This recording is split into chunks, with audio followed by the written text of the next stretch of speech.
2004년 10월, 차가운 가을비가 아스팔트 위를 적시던 청주의 어느 깊은 밤이었습니다. 야근을 마치고 지친 몸을 이끌고 귀갓길을 서두르던 한 여성이 안도의 한숨을 내쉬며 도로 위를 미끄러져 오는 택시 한 대를 세웠습니다. 손님, 어디로 모실까요? 라는 친절하고 평범한 물음. 그것이 그녀가 이 세상에서 들은 마지막 인사가 될 줄은 아무도 몰랐습니다. 그날 밤 도시를 누비는 가장 안전한 대중교통은 닫힌 문 안에서 끔찍한 밀실로 변해버렸고 그녀는 다시는 집으로 돌아가지 못했습니다. 17년이 지난 지금도 그날 밤의 미터기는 여전히 멈추지 않는 공포를 기록하고 있습니다. 이 사건을 끝까지 파헤친 형사들이 거대한 벽에 부딪히며 어떻게 보이지 않는 범인을 추적했는지 알고 싶다면 지금 바로 구독 버튼을 누르고 여러분이 궁금한 미제 사건이나 듣고 싶은 수사일지가 있다면 댓글로 남겨주세요. 2004년 대한민국 청주. 도시는 평온해 보였습니다. 당시 한국 사회는 연쇄 범죄에 대한 경각심이 유영철 사건 등으로 인해 극도로 고조되어 있었지만 지방 소도시인 청주에서만큼은 설마 우리 동네에서 그런 일이 일어나겠어? 라는 막연한 안도감이 지배하고 있었습니다. 하지만 그 평화는 한순간에 깨지고 말았습니다. 페이 씨는 성실한 직장인이었습니다. 평소와 다름없이 업무를 마치고 동료들과 간단한 저녁 식사를 한 뒤 그녀는 집으로 향하기 위해 거리에 섰습니다. 당시에는 스마트폰 앱으로 택시를 호출하는 시스템이 없었고 길거리에서 빈차 표시등이 켜진 택시를 직접 잡아야 했던 시절이었습니다. A씨의 마지막 행적은 청주 시내의 번화가에서 택시에 탑승하는 모습이었습니다. 그 시각 그녀의 가족들은 따뜻한 밥상을 차려놓고 딸이 돌아오기만을 기다리고 있었지만 현관문은 끝내 열리지 않았습니다. 다음 날 아침 가족들은 즉시 실종 신고를 접수했습니다. 우리 딸은 절대 연락 없이 외박할 아이가 아닙니다.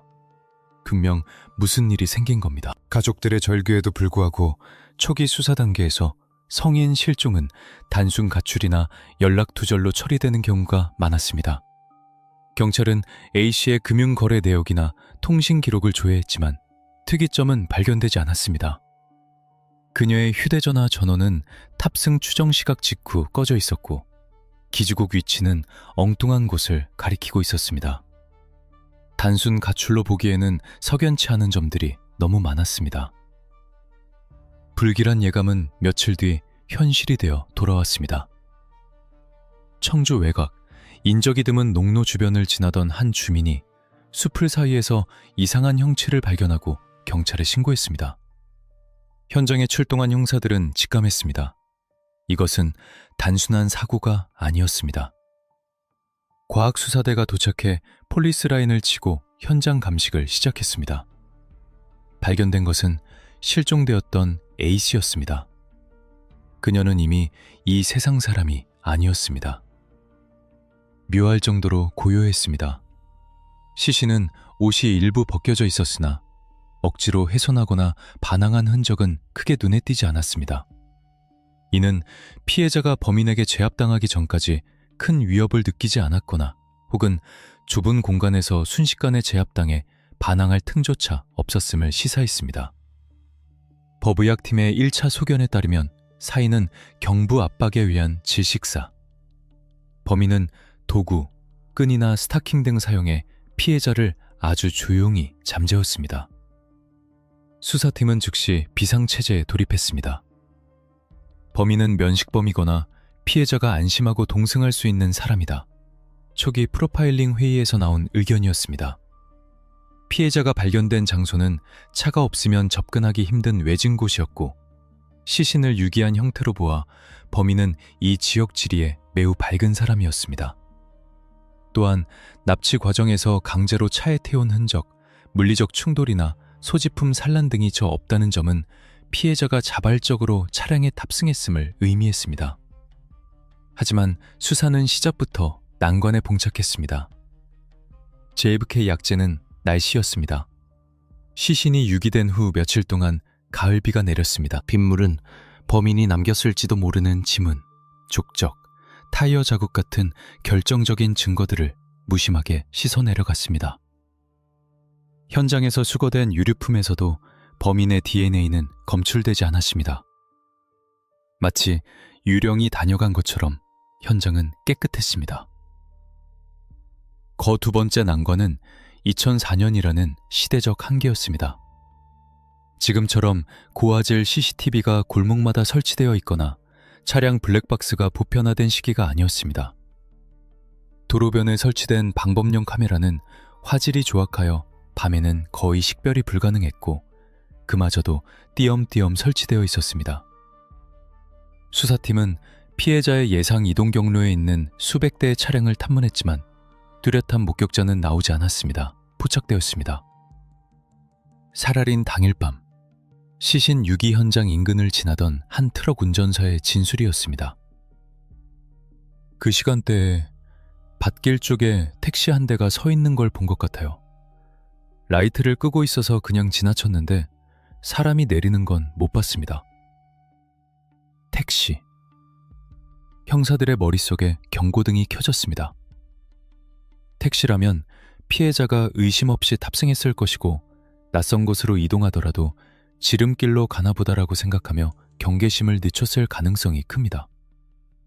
게다가 택시는 도시 어디든 갈 수 있고 트렁크라는 은밀한 공간이 있으며 무엇보다 운전석과 뒷좌석이라는 구조는 범인이 상황을 통제하기에 완벽한 환경을 제공합니다.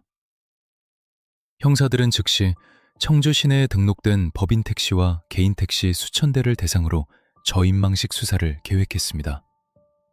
하지만 목격자의 진술은 너무나 모호했습니다. 차종도, 번호판도, 심지어 택시 회사 표시 등의 색깔조차 기억하지 못했습니다. 단지 중형 세단 크기의 택시 같았다는 것이 전부였습니다.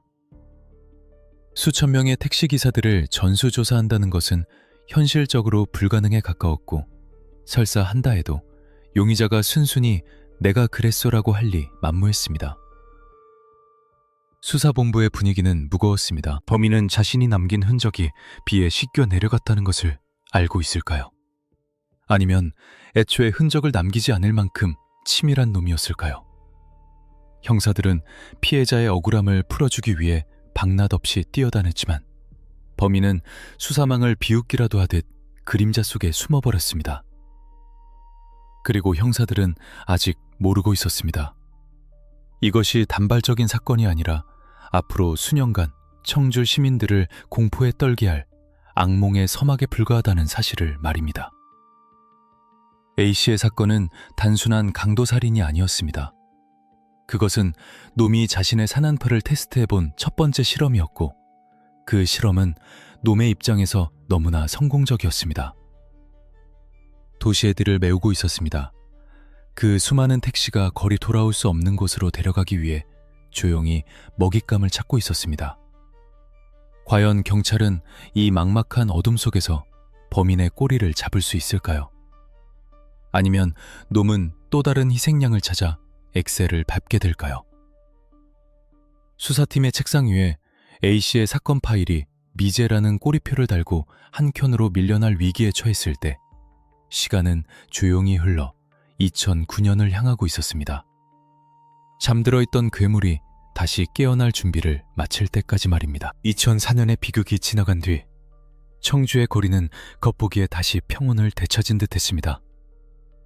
하지만 수사팀의 시계는 멈추지 않았습니다. 피해자 A씨의 사건은 시간이 흐를수록 장기 미제 사건이라는 무거운 꼬리표를 달고 형사들의 어깨를 짓눌렀습니다. 유가족들의 눈물은 마르지 않았고 담당 형사들은 술잔을 기울일 때마다 그놈을 잡지 못하면 옷을 벗을 자격도 없다며 자책했습니다.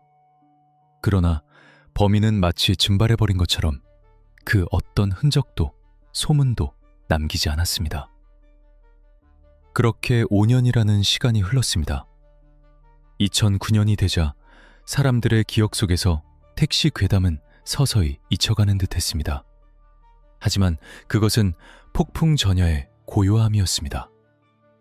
괴물은 사라진 것이 아니라 잠시 숨을 고르며 더 깊은 어둠 속으로 몸을 숨기고 있었을 뿐입니다.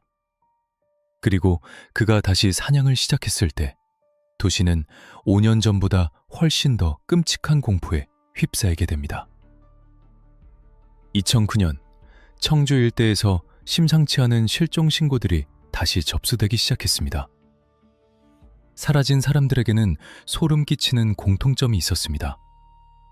늦은 밤, 회식이나 모임을 마치고 귀가하던 여성들, 술에 약간 취해 있거나 야근으로 심신이 지쳐 있어 방어 능력이 현저히 떨어진 상태. 그리고 그녀들의 마지막 행적은 모두 도로 위에서 끊겨 있었습니다. 형사님, 제 아내가 집에 온다고 전화한 게 벌써 3일 전입니다. 택시 탔다고 했는데 딸아이가 친구들을 만나고 들어온다고 나갔는데 연락이 안 됩니다. 경찰의 전화벨이 울릴 때마다 형사들의 등줄기에는 식은땀이 흘렀습니다. 직감적으로 2004년에 그 악몽이 되살아났음을 느꼈기 때문입니다. 수사팀은 즉시 동일수법 전과자들을 조회하고 최근 발생한 사건들의 연관성을 분석하기 시작했습니다. 그리고 곧 이것이 우발적인 개별 사건이 아니라 하나의 검은 점으로 연결된 연쇄적인 흐름이라는 사실을 깨닫게 됩니다. 이 시점에서 프로파일러들이 투입되었습니다. 범죄 심리 분석관들은 한정된 단서들을 조각 맞춰 범인의 윤곽, 즉 프로파일을 그려내기 시작했습니다. 그들이 분석한 범인의 특징은 매우 구체적이고도 섬뜩했습니다. 첫째, 공간 지배자입니다. 범인은 청주 지리의 단순히 밝은 수준을 넘어섰습니다.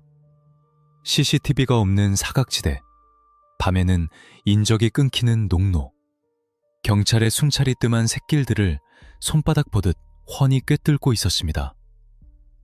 시신이 유기된 장소들은 대부분 지역 주민조차 잘 모르는 외진 곳이었습니다. 이는 그가 운전은 업으로 삼고 있거나 적어도 이 지역에서 오랫동안 운전대를 잡았던 인물임을 강력하게 시사했습니다. 신뢰의 가면을 쓴 자입니다. 연쇄적으로 발생한 실종 사건에서 피해자가 저항하거나 강제로 끌려간 흔적은 거의 발견되지 않았습니다.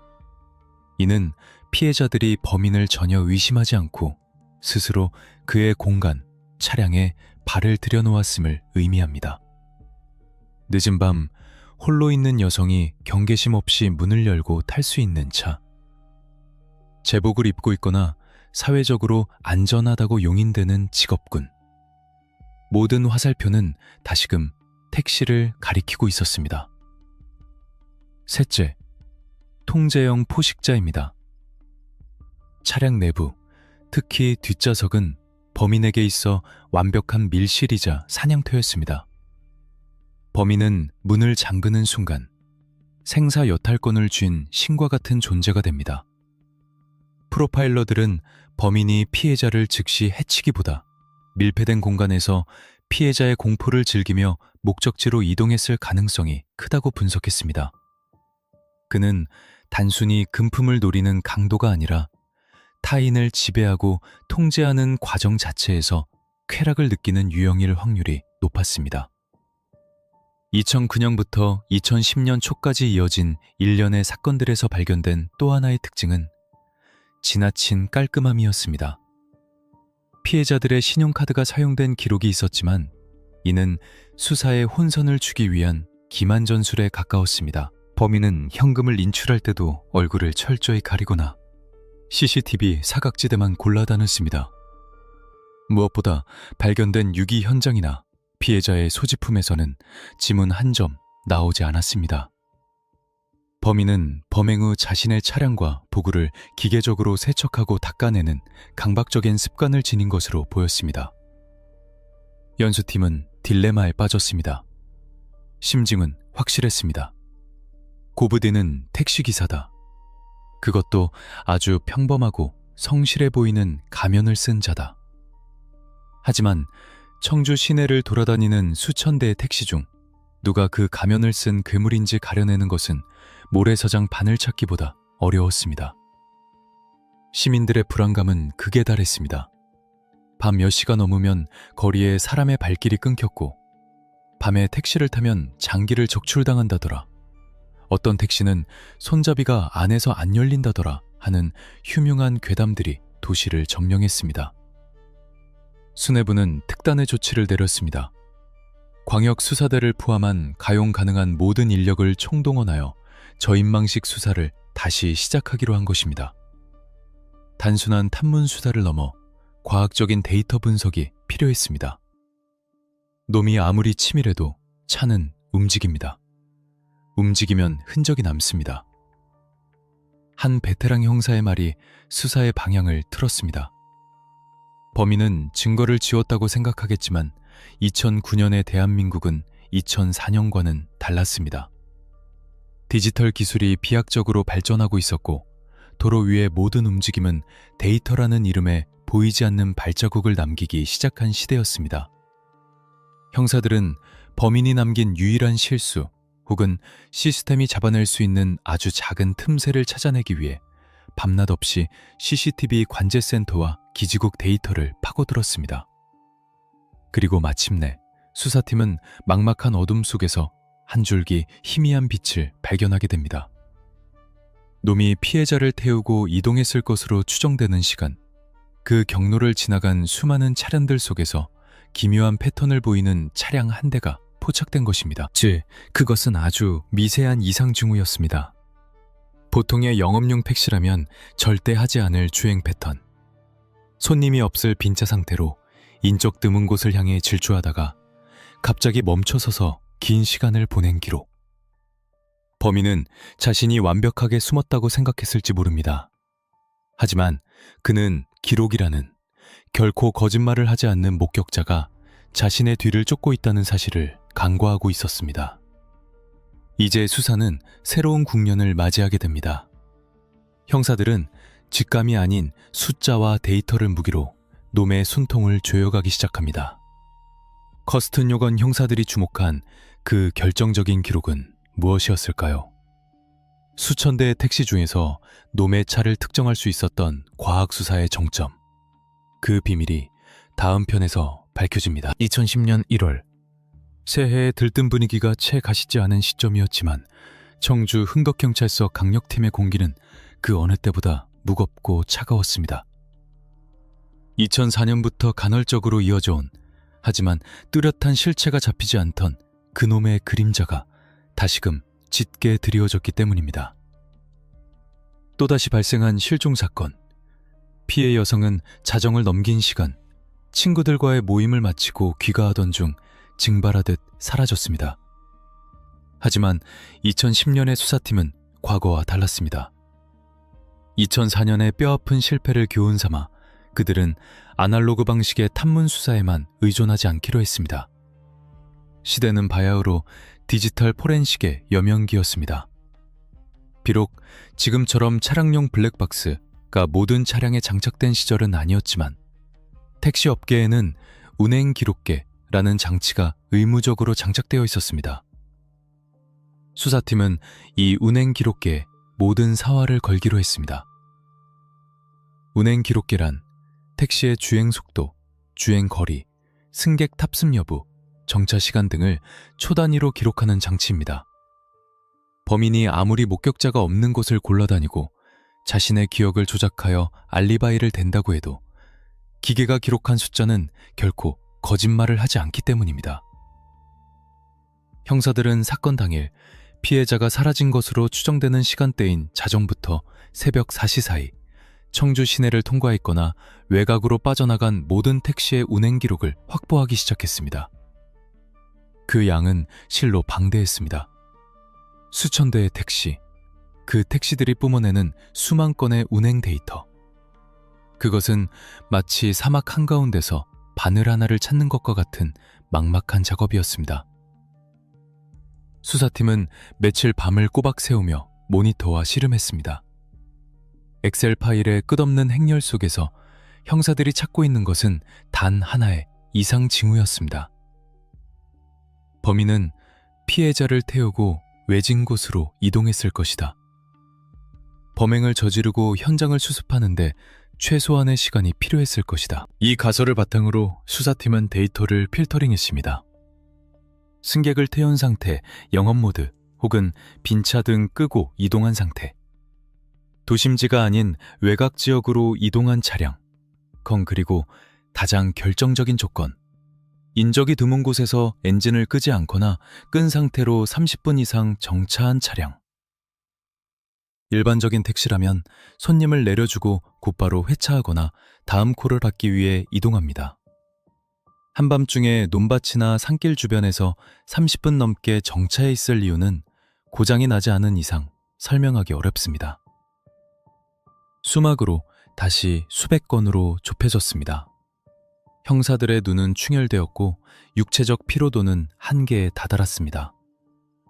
그러던 어느 날 새벽, 데이터를 분석하던 한 수사관의 눈이 번쩍 뜨였습니다.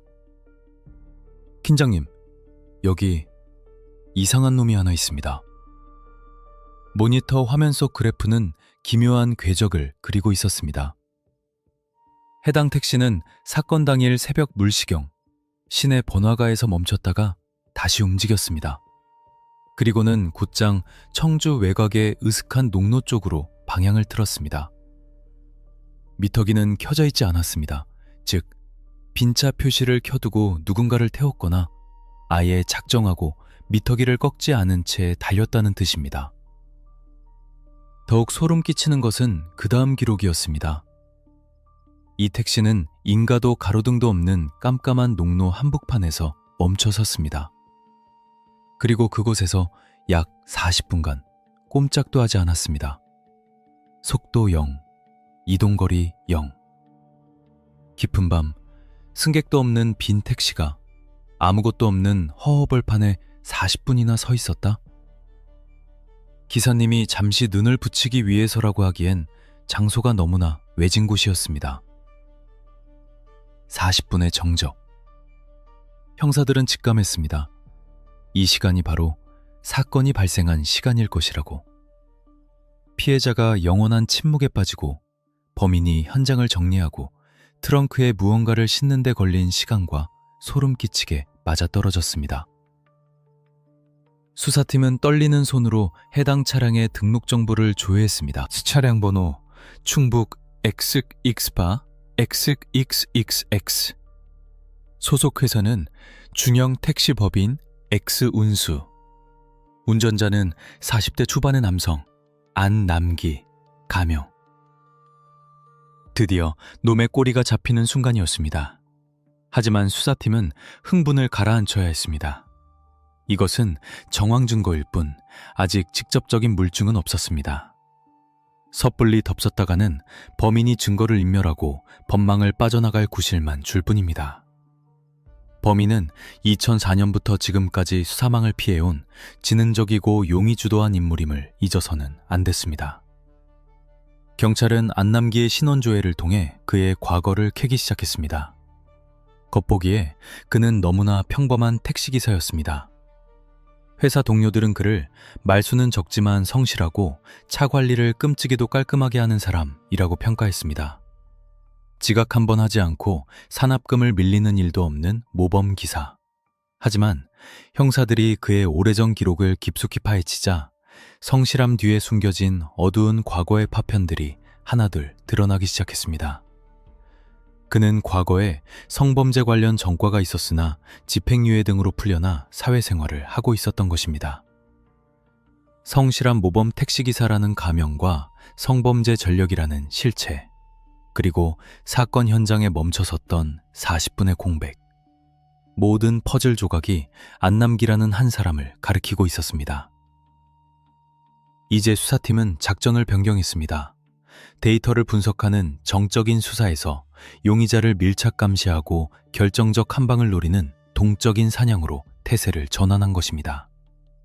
형사들은 안남기의 택시가 움직이는 동선을 파악하기 위해 잠복 근무에 들어갔습니다.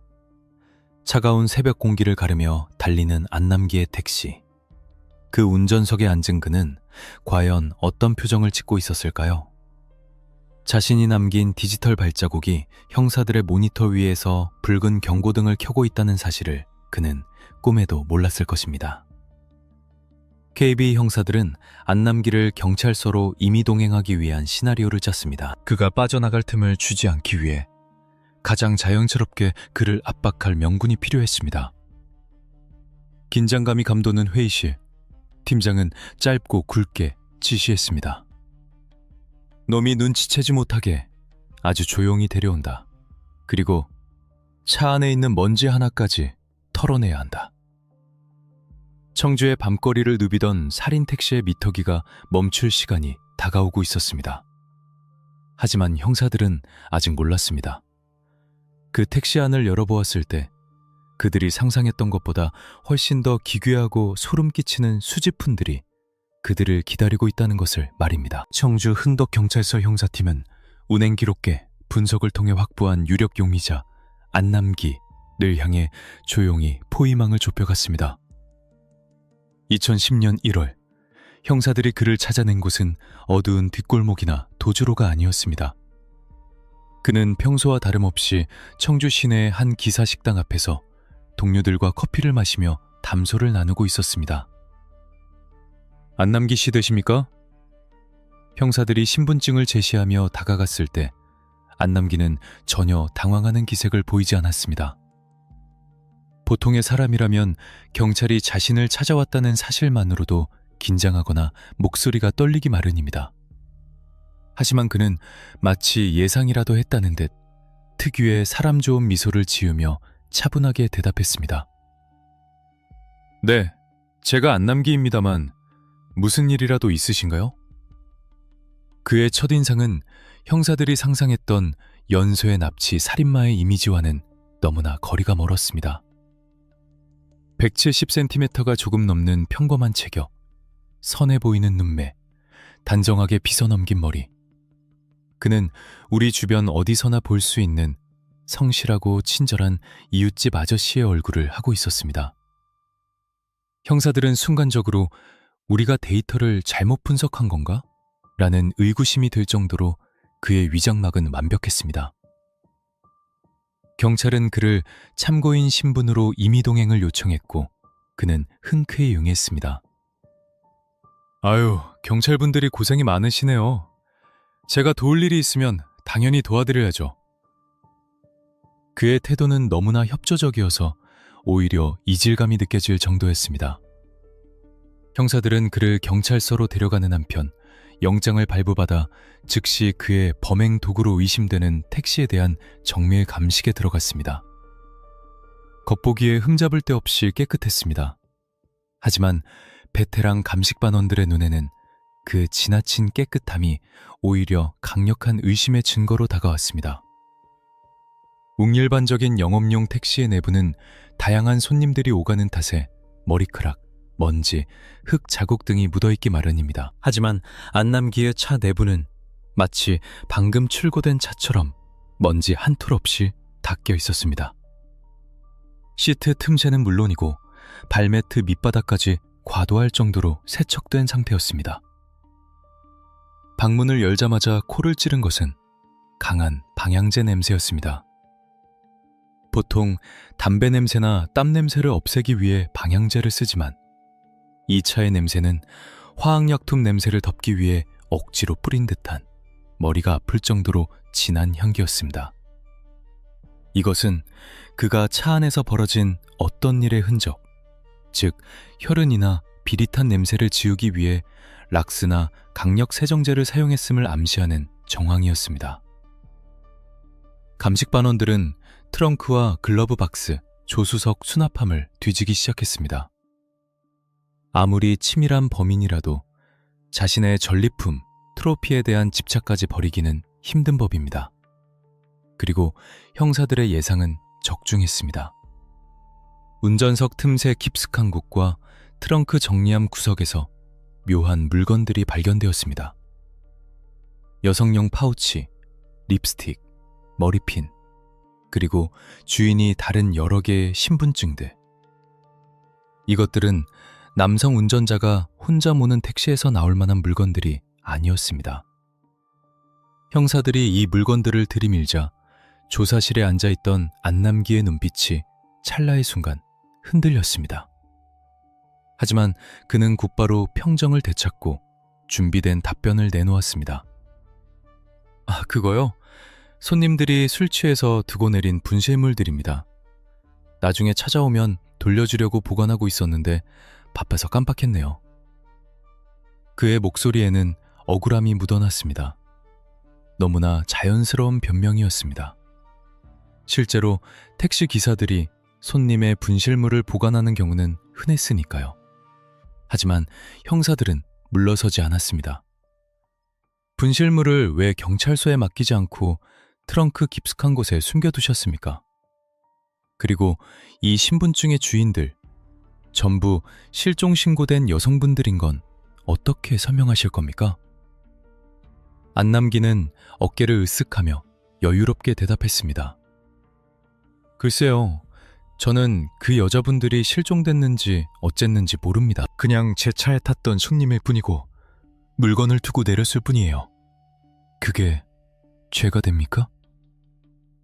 형사들은 그를 압박하기 위해 그의 과거를 파헤친 자료를 책상 위에 던졌습니다. 동료들에게 법 없이도 살 사람, 성실의 아이콘으로 불리던 안남기. 하지만 경찰 전산망에 기록된 그의 진짜 얼굴은 달랐습니다. 그는 이미 수년 전 여성 승객을 상대로 한 성범죄 및 강도 상해 혐의로 처벌받은 전력이 있었습니다. 당시에도 그는 택시를 이용해 범행을 저질렀으나 증거 불충분으로 가벼운 형을 살고 나온 뒤 다시 운전대를 잡은 것이었습니다. 2004년부터 2009년 사이 청주에서 택시 관련 강력범죄가 끊이지 않았던 시기, 그리고 안남기가 택시기사로 일했던 시기, 두 시계바늘은 정확하게 일치하고 있었습니다. 기는 자신이 우연히 물건을 습득했을 뿐이라며 알리바이를 주장했습니다. 그날 밤에요? 저는 집에 일찍 들어가서 잤습니다. 제 아내가 증인입니다. 그는 가족까지 동원해 자신의 결백을 주장했습니다. 그는 자신이 구축해놓은 성실한 가장이라는 방패 뒤에 숨어 경찰 수사를 비웃고 있었습니다. 증거가 불충분하다면 자신을 풀어줄 수밖에 없다는 법의 맹점을 누구보다 잘 알고 있는 눈치였습니다. 하지만 수사팀에게는 아직 공개하지 않은 히든 카드가 남아 있었습니다. 바로 제3부에서 확보했던 운행 기록계 데이터였습니다. 거버제 집에서 잤다고 주장한 그 시간, 그의 택시는 청주 외곽의 캄캄한 옥수수밭 한가운데서 40분간 정차해 있었습니다. 엔진은 켜져 있었고 바퀴는 멈춰 있었습니다.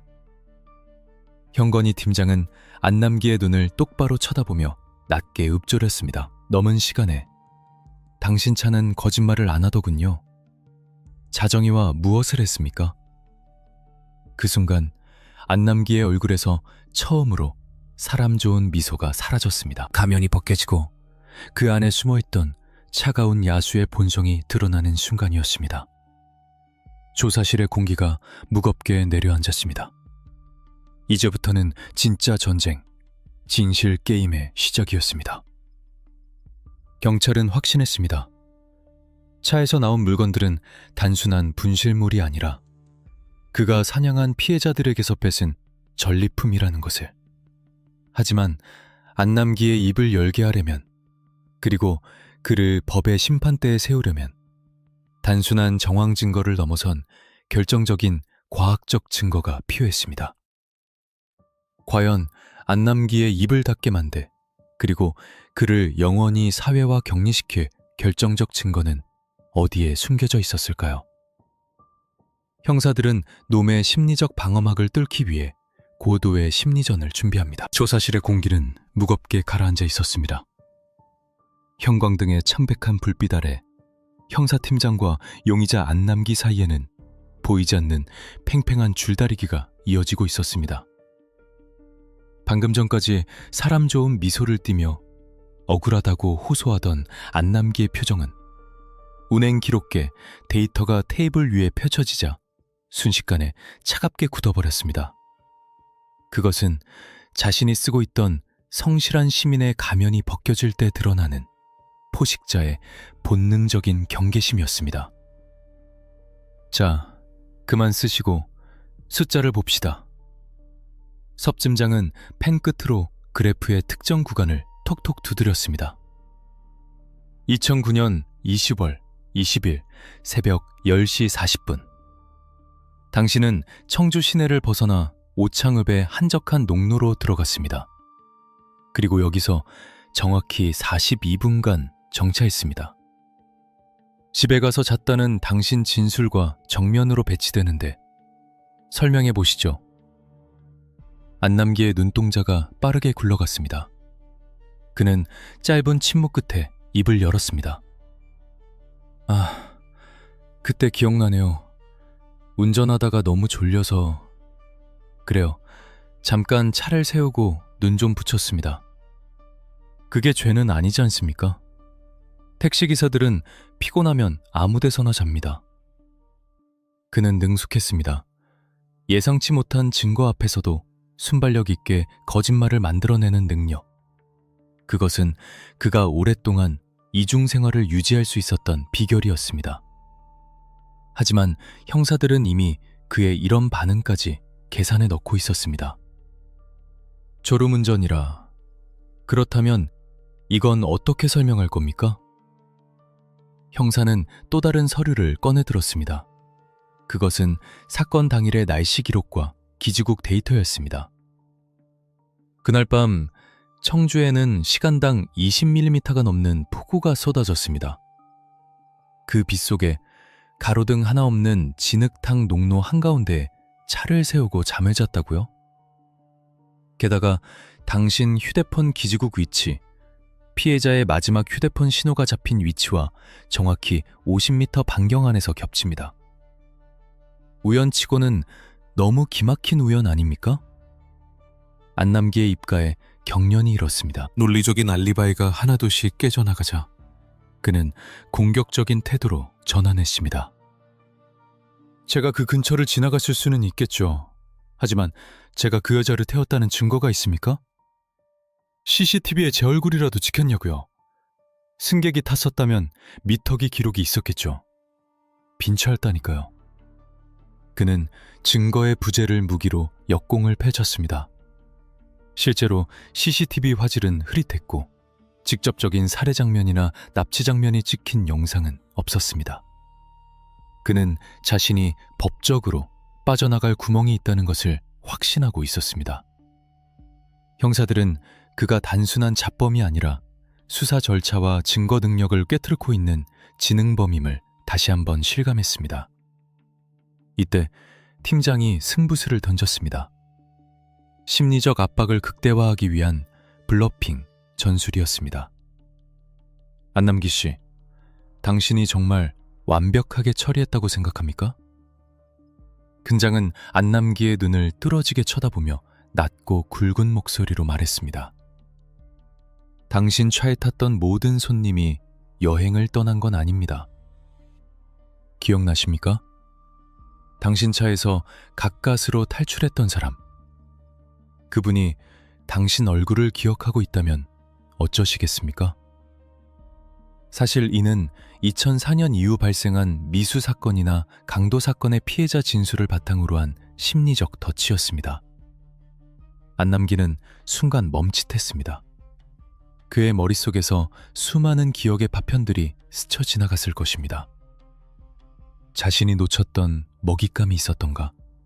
내가 실수를 했던가? 그의 동공이 흔들리는 것을 형사들은 놓치지 않았습니다. 당신은 지금 단순 강도 용의자가 아닙니다.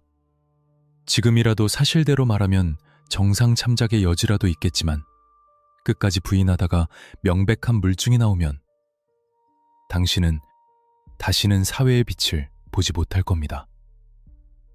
수위가 최고조에 달하자 안남기는 갑자기 입을 다물어 버렸습니다. 그는 등받이에 몸을 깊숙이 기대고 팔짱을 꼈습니다. 그리고 차갑게 내뱉었습니다. 더 이상 할 말 없습니다. 변호사 불러주세요. 그리고 확실한 증거 없이면 지금 당장 저를 내보내셔야 할 겁니다. 인권 침해로 제소하기 전에요. 그것은 묵비권 행사였습니다. 그는 자신이 불리해졌음을 직감하자 철저한 방어 태세로 전환한 것입니다. 그는 알고 있었습니다. 심증과 정황 증거만으로는 자신을 살인범으로 기소하기 어렵다는 것을. 결정적인 물증, 즉 직접 증거가 없다면 그는 48시간 뒤 유유히 경찰서 문을 걸어나갈 수도 있었습니다. 조사실 밖으로 나온 형사들은 깊은 한숨을 내쉬었습니다. 놈은 도간에 든 쥐였지만 쥐구멍을 너무나 잘 알고 있었습니다. 팀장님, 놈이 입을 닫았습니다. 이대로면 구속영장 청구도 기각될 수 있습니다. 팀아, 하지만 놈이 강구한 게 하나 있어. 세제로 닦아내며 모든 흔적을 지웠다고 믿고 있습니다. 하지만 현대 과학 수사는 인간의 눈에 보이지 않는 것까지 찾아내는 수준에 도달해 있었습니다. 놈이 아무리 닦아내고 씻어내도 억울하게 희생된 영혼은 반드시 흔적을 남기는 법입니다. 이제 남은 시간은 많지 않았습니다. 형사들은 국립과학수사연구원 최정예 요원들에게 안남기의 택시와 자택에서 압수한 물건들을 긴급 감정 의뢰했습니다. 먼 빗방울 하나라도 찾아내야 한다. 놈의 차바닥을 뜯어내서라도 찾아내. 안남기가 유치장에서 여유롭게 잠을 청하고 있을 때 감식반원들은 루미놀 시약을 든 채 그의 택시로 다가갔습니다. 어둠 속에서 푸른빛이 형광처럼 피어오르기를 간절히 기도하며. 과연 안남기의 깨끗한 택시는 어떤 진실을 토해냈을까요? 놈의 완전범죄 꿈을 산산조각낸 침묵의 목격자 DNA가 드디어 그 모습을 드러냅니다. 안남기가 유치장의 차가운 바닥에 누워 변호사를 기다리며 여유를 부리고 있던 그 시각, 경찰서 밖에서는 진실을 밝혀내기 위한 또 다른 전쟁이 치열하게 벌어지고 있었습니다.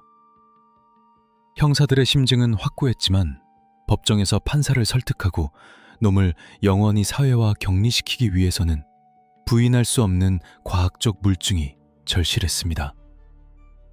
안남기의 입을 닫게 만든 자신감의 원천은 바로 증거가 없다는 것이었으니까요. 하지만 그는 현대 과학수사의 집요함을 과소평가하고 있었습니다. 차량에 대한 정밀 압수수색 영장을 발부받았습니다. 청주시 흥덕구에 위치한 안남기의 집은 겉보기에 지극히 평범한 가정집이었습니다.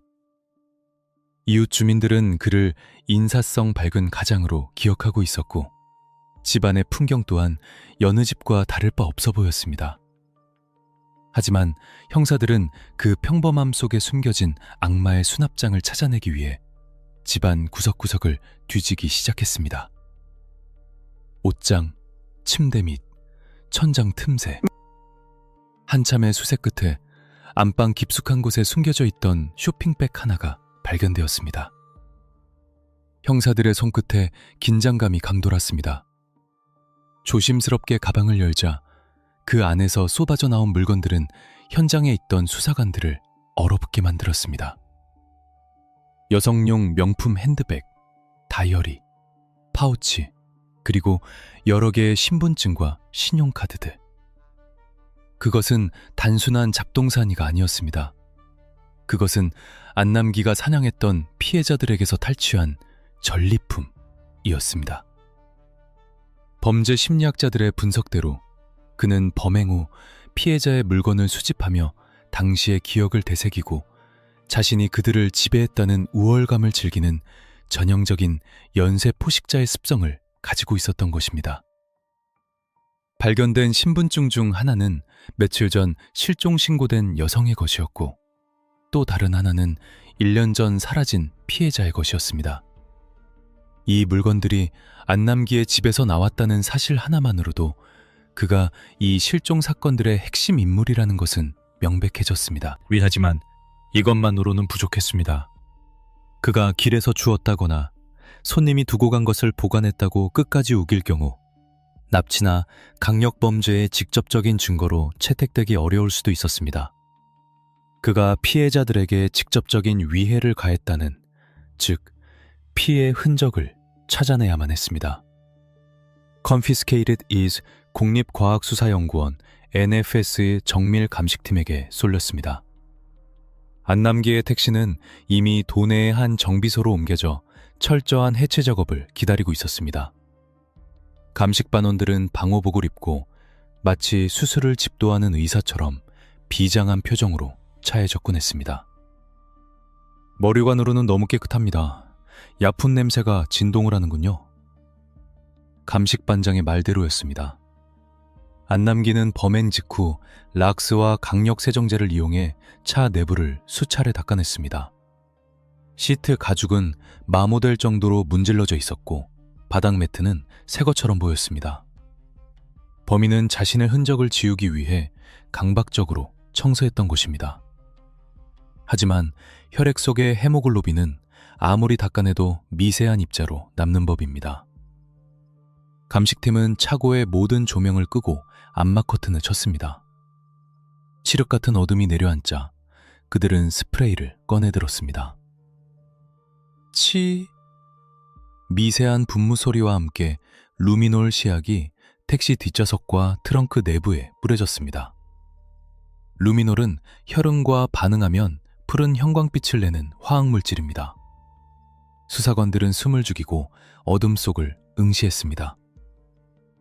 2초, 2초, 그리고 3초 뒤 어둠 속에서 기괴하고도 슬픈 푸른빛이 피어오르기 시작했습니다. 나왔습니다. 바늘합니다. 그것은 마치 억울하게 희생된 영혼들이 지르는 소리 없는 비명과도 같았습니다. 육안으로는 보이지 않았던 뒷좌석 시트의 재봉선 틈새, 바닥 매트를 걷어낸 철판 이음새, 그리고 트렁크 안쪽 구석에서 선명한 청록색 형광 반응이 나타났습니다. 안남기가 아무리 닦고 씻어내도 차체 깊숙이 스며든 피해자들의 DNA는 지워지지 않았던 것입니다. 위감식팀은 즉시 해당 부위를 면봉으로 닦아내 DNA 추출에 들어갔습니다. 동시에 택시 뒷좌석 구석, 눈에 잘 띄지 않는 시트레일 틈새에서 머리카락 한 올과 아주 작은 귀걸이 한 짝이 추가로 발견되었습니다. 안남기의 청소 도구가 미처 닿지 못한 사각지대였습니다. 몇 시간 뒤 국과수에서 긴급 분석 결과가 도착했습니다. 형사팀장이 받아든 결과지에는 붉은색 글씨로 선명하게 적혀 있었습니다.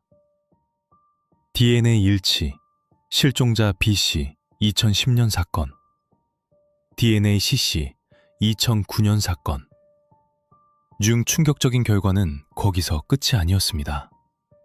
집에서 압수한 가방끈 안쪽에서 검출된 미세한 피부 조직의 DNA는 놀랍게도 2000년대 중반 미제 사건으로 남아있던 또 다른 피해자의 유전자 정보와 부분적으로 일치하는 소견을 보였습니다. 이 결과는 안남기가 단순한 납치범이 아니라 수년에 걸쳐 다수의 여성을 상대로 범행을 저지른 연쇄살인마임을 과학적으로 증명하는 결정타였습니다. 그가 택시라는 밀실을 이용해 얼마나 많은 사람을 돌아올 수 없는 길로 안내했는지 그 끔찍한 진실이 만천하에 드러나는 순간이었습니다. 찾아낸 증거들은 환호보다는 숙연함에 가까웠습니다. 그들이 가리키는 끔찍한 결말, 피해자들이 더 이상 살아있지 않을 가능성이 높다는 사실을 받아들여야 했기 때문입니다. 다음 날 아침, 형사팀장은 두툼해진 수사기록과 DNA 감정서를 들고 다시 조사실로 향했습니다. 묵비권을 행사하며 버티고 있던 안남기. 그는 여전히 자신이 이길 수 있다고 믿는 듯 거만한 자세로 앉아 있었습니다. 팀장은 말없이 감정 결과서와 루미놀 반응 사진을 안남기 앞에 내려놓았습니다. 푸르게 빛나는 자신의 택시 내부 사진, 그리고 자신의 집 장롱 속에서 나온 피해자들의 물건 사진들. 안남기 씨, 당신 차가 결국 입을 열었습니다. 이 푸른빛이 뭔지 아시죠? 당신이 그토록 지우려고 했던 피해자들의 피입니다. 그리고 이 가방, 당신 집 안방에서 나왔습니다. 국과수 DNA 결과 실종된 피해자들과 정확히 일치합니다. 띠소비당의 목소리는 차분했지만 서리빨처럼 차가웠습니다. 너러제부, 이제 주었다, 모른다는 변명은 통하지 않습니다. 당신에게 적용될 혐의는 납치 및 감금, 그리고 살인입니다. 법원은 이 증거들만으로도 당신에게 법정 최고형을 내릴 준비가 되어 있습니다. 이제 선택하십시오. 짐승으로 죽을 것인지, 아니면 최소한 인간으로서 마지막 참회를 하고 갈 것인지. 사진을 내려다보는 안남기의 손이 미세하게 떨리기 시작했습니다. 그의 얼굴에서 핏기가 사라지고 눈동자는 초점을 잃고 흔들렸습니다. 완벽하다고 믿었던 자신의 성이 과학이라는 거대한 파도 앞에서 모래성처럼 무너져 내리는 것을 그는 목격하고 있었습니다. 그의 입술이 달싹거렸습니다. 더 이상 빠져나갈 구멍은 없었습니다. 그를 둘러싼 사방의 벽이 좁혀오고 있었습니다. 침묵하던 괴물이 마침내 입을 열어 그동안 숨겨왔던 참혹한 진실을 토해낼 시간이 온 것입니다. 과연 안남기는 자신의 모든 죄를 인정했을까요? 그리고 그가 털어놓은 범행의 동기와 과정은 도대체 어떠했을까요? 2010년 1월의 어느 늦은 밤, 청주 흥덕경찰서 조사실. 루미놀 반응사진과 DNA 결과서라는 움직일 수 없는 증거 앞에서 철옹성 같았던 안남기 방어벽은 마침내 무너져 내렸습니다. 그는 깊은 한숨을 내쉬더니 고개를 떨구었습니다. 그리고 흘러나온 첫마디는 피해자와 유가족을 향한 사죄가 아니었습니다. 재수가 없었네. 하필이면 그때 검문에 걸리지만 않았어도. 그것은 자신의 범행이 발각된 것에 대한 아쉬움, 오직 자신만을 생각하는 지독한 이기심이었습니다. 그 차가운 진실의 기록을 끝까지 지켜보고 싶다면 지금 바로 구독 버튼을 눌러주세요. 여러분의 관심이 정의를 바로 세우는 첫걸음이 됩니다. 안남기는 체념한 듯 입을 열기 시작했습니다. 형사들은 녹음기를 켜고 서기에게 받아 적을 준비를 시켰습니다. 그의 입에서 나오는 말들은 인간의 언어였지만 그 내용은 짐승의 것에 가까웠습니다. 돈이 필요했습니다. 여자들은 저항하기 쉬우니까. 그는 범행 동기를 금풍갈치라고 진술했습니다. 하지만 이는 반쪽짜리 진실에 불과했습니다. 수사 결과 그가 피해자들에게서 빼앗은 돈은 고작 몇만 원에서 수십만 원 수준이었습니다. 신용카드를 빼앗긴 했지만 추적을 피하기 위해 거의 사용하지 않았습니다. 고작 그 정도 돈 때문에 사람의 목숨을 앗아갔다는 것은 상식적으로 납득하기 힘들었습니다. 프로테파일러들이 분석한 그의 진짜 동기는 지배욕과 성적 쾌락이었습니다. 메사기에게 택시는 단순한 생계수단이 아니었습니다. 그곳은 자신이 왕으로 군림할 수 있는 유일한 왕국이었습니다.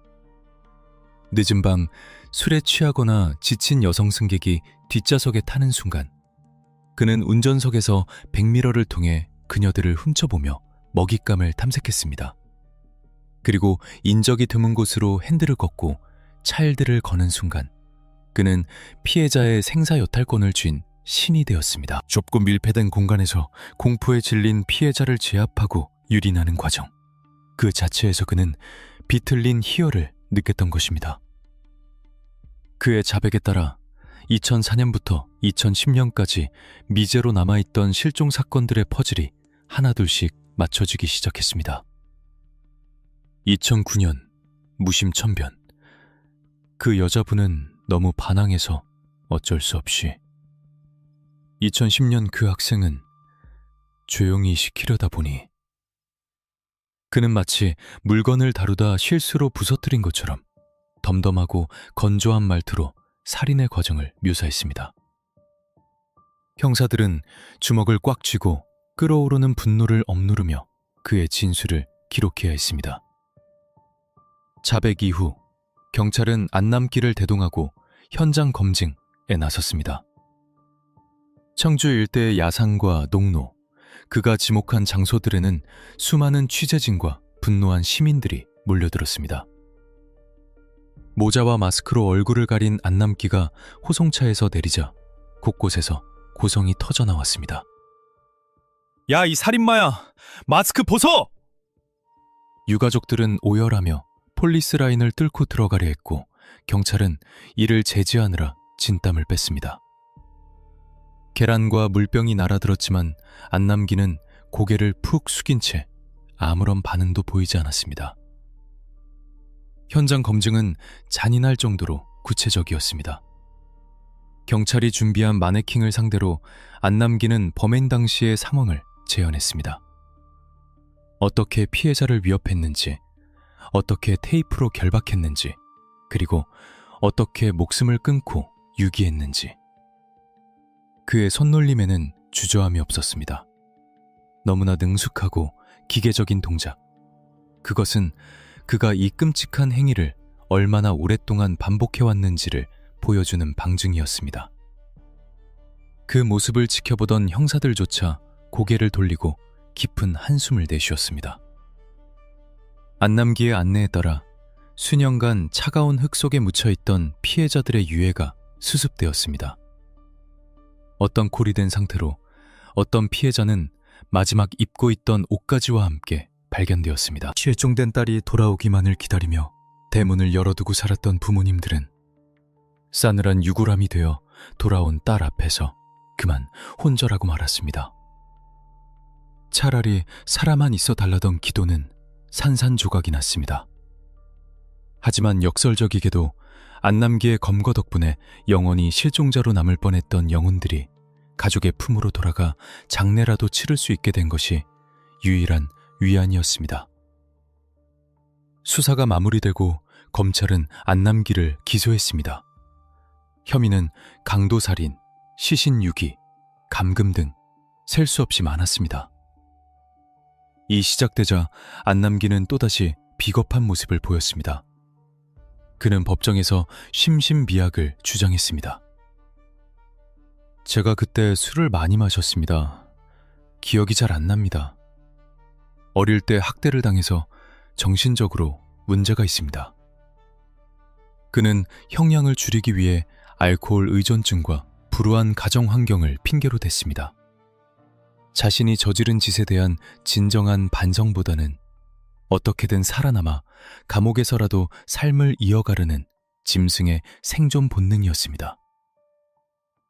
대한민국 국민들은 그의 변명을 받아들이지 않았습니다. 콩첨찰은 그에게 법정 최고형인 사형을 구형했습니다. 피고인은 대중교통인 택시를 이용해 불특정 다수의 여성을 잔혹하게 유린하고 살해했습니다. 범행 수법이 치밀하고 계획적이며 생명 경시 풍조가 극에 달해 있습니다. 사회로부터 영구히 격리할 필요가 있습니다. 선고 공판에 법정은 긴장감으로 가득 찼습니다. 판결문을 읽어내려가는 재판장의 목소리는 단호했습니다. 피고인은 피해자들의 고귀한 생명을 쾌락의 도구로 삼았으며 유가족들에게 평생 씻을 수 없는 고통을 안겨주었다. 그럼에도 불구하고 진심 어린 참회보다는 변명으로 일관하고 있다. 교화의 가능성을 전혀 찾아볼 수 없다. 주문, 피고인 안남기를 사형에 처한다. 방청석에서는 박수와 통곡이 동시에 터져나왔습니다. 정의가 실현되는 순간이었지만 잃어버린 생명은 돌아올 수 없기에 그 승리는 너무나 슬프고 아팠습니다. 안남기는 판결이 내려지는 순간에도 무표정한 얼굴로 허공을 응시할 뿐이었습니다. 그는 끝내 인간이기를 포기한 존재였습니다. 이 사건은 단순히 한 연쇄살인범의 검거로 끝나지 않았습니다. 안남기 사건은 한국 사회에 큰 충격을 주었고 택시 안전 문제에 대한 근본적인 대책을 요구하는 목소리로 이어졌습니다. 하지만 아직 해결되지 않은 의문점들도 남아 있었습니다. 안남기의 자택에서 발견된 수많은 여성용품들 중 신원이 확인되지 않은 물건들이 여전히 있었기 때문입니다. 그가 자백하지 않은, 우리가 아직 찾지 못한 또 다른 피해자가 어딘가에 묻혀 있는 것은 아닐까 하는 서늘한 공포가 여운처럼 남았습니다. 차갑고 어두운 택시 뒷좌석. 그곳에서 벌어진 비극은 이제 법적으로는 마침표를 찍었습니다. 하지만 남겨진 사람들의 시간은 2010년에 멈춰버렸습니다. 이제 우리는 이 사건을 정리하고 다시는 이런 비극이 반복되지 않기 위해 무엇을 기억해야 하는지 되짚어봐야 합니다. 과연 안남기 사건이 우리 사회에 남긴 교훈은 무엇일까요? 2010년 법원은 안남기에게 법정 최고형인 사형을 선고했습니다. 재판부는 피고인은 사회적 신뢰를 기반으로 하는 대중교통을 범죄의 도구로 악용하여 우리 사회의 안전 시스템을 근본적으로 뒤흔들었다며 엄중한 판결의 이유를 밝혔습니다. 이로써 청주 일대를 공포로 몰아넣었던 죽음의 택시는 멈춰섰고 범인은 차가운 독방에 갇혔습니다. 하지만 사건이 종결되었다고 해서 그가 남긴 상처와 공포까지 사라진 것은 아니었습니다. 이 사건은 단순한 강력 범죄를 넘어 대한민국 사회 전반에 택시 안전이라는 화두를 던진 결정적인 계기가 되었습니다. 안남기 사건 이전까지 우리는 택시를 그저 손을 흔들면 서는 편리한 교통수단으로만 생각했습니다. 운전석에 앉은 기사가 누구인지, 그가 어떤 과거를 가졌는지에 대해서는 무관심했습니다. 하지만 이 사건 이후 그 무관심이 얼마나 치명적인 대가를 치를 수 있는지 뼈저리게 깨닫게 되었습니다. 가장 눈에 띄는 변화는 택시 실명제의 강화였습니다. 사건 직후 정부와 지자체는 택시 조수석 앞 대시보드에 운전자의 사진, 이름, 자격번호, 소속 회사 등이 적힌 증명서를 의무적으로 부착하도록 규제를 강화했습니다. 또한 승객이 뒷좌석에서도 기사의 신원을 쉽게 확인할 수 있도록 추가적인 게시 의무를 부과했습니다. 내가 탄 택시의 기사가 누구인지 확인하는 것, 그것은 이제 선택이 아닌 생존을 위한 필수 절차가 되었습니다. 또한 수사의 결정적 단서가 되었던 디지털 기록 장치의 중요성이 대두되었습니다. 안남기의 덜미를 잡았던 운행 기록계, 테처그라프드, 고도화되었습니다. 이제 대부분의 택시는 실시간으로 위치가 관제센터에 전송되며 앱을 통한 호출 택시 서비스가 보편화되면서 승객의 탑승 위치, 이동 경로, 기사 정보가 서버에 기록되게 되었습니다. 이는 제2의 안남기가 함부로 나쁜 마음을 먹지 못하게 만드는 강력한 디지털 감시만이 되었습니다. 지가지만 기술과 제도의 변화보다 더 중요한 것은 우리들의 인식 변화입니다. 이 사건이 남긴 가장 섬뜩한 교훈은 악마가 결코 괴물의 얼굴을 하고 있지 않다는 점이었습니다. 안남기는 동료들에게 성실한 기사, 이웃들에게 선량한 가장으로 불렸습니다. 범죄 심리학자들은 이를 가면의 정상성이라고 부릅니다. 그는 철저하게 평범함 속에 숨어 피해자들의 경계심을 무장해제시켰습니다. 우리는 배웠습니다. 늦은 밤, 낯선 타인의 공간에 들어갈 때는 최소한의 안전장치를 스스로 마련해야 한다는 것을요. 탑승 전 차량 번호를 확인하고 지인에게 전송하는 습관, 가족이나 친구와 통화하며 이동 경로를 알리는 행동, 그리고 술에 취해 인사불성이 되지 않도록 스스로를 지키는 경각심. 이것들은 결코 유난스러운 행동이 아닙니다. 안남기 사건의 희생자들이 우리에게 남겨준 피로 쓰인 안전수칙들입니다. 사건은 끝났지만 경찰의 수사는 완전히 멈추지 않았습니다. 안남기의 집에서 발견된 수많은 여성용품 중 끝내 주인을 찾지 못한 물건들이 여전히 증거물 보관실 한켠에 남아있기 때문입니다. 그 물건의 주인들은 단순히 분실한 것일까요? 아니면 우리가 아직 밝혀내지 못한 또 다른 안매장된 진실이 있는 것일까요?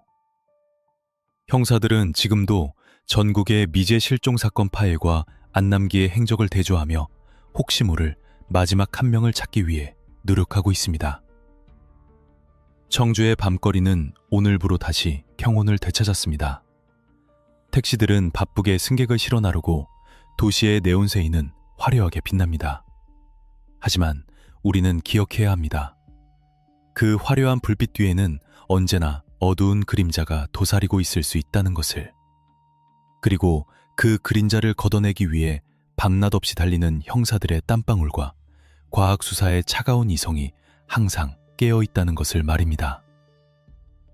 17년 전 차가운 빗속에서 집으로 돌아가지 못했던 피해자분들의 명복을 빕니다. 그리고 사랑하는 가족을 가심에 묻고 살아가야 하는 유가족분들에게 깊은 위로를 전합니다. 이 시리즈가 그분들에게 아주 작은 위로가, 그리고 살아있는 우리에게는 잊지 말아야 할 경종이 되기를 바랍니다. 지금까지 청주 택시 연쇄살인 사건, 그 끈질긴 추적의 기록이었습니다. 도시의 어둠 속에 숨겨진 또 다른 미제 사건, 혹은 억울하게 묻혀버린 진실을 알고 싶으시다면 지금 바로 구독과 좋아요를 눌러주세요. 여러분의 관심이 모일 때 세상은 조금 더 안전해지고 정의는 조금 더 선명해집니다. 다루었으면 하는 사건이나 궁금한 점이 있다면 언제든 댓글로 남겨주세요. 저는 더 치밀하고 냉철한 수사 기록을 들고 다시 찾아오겠습니다. 팔라멘터리 이상 사건 파일을 덮겠습니다.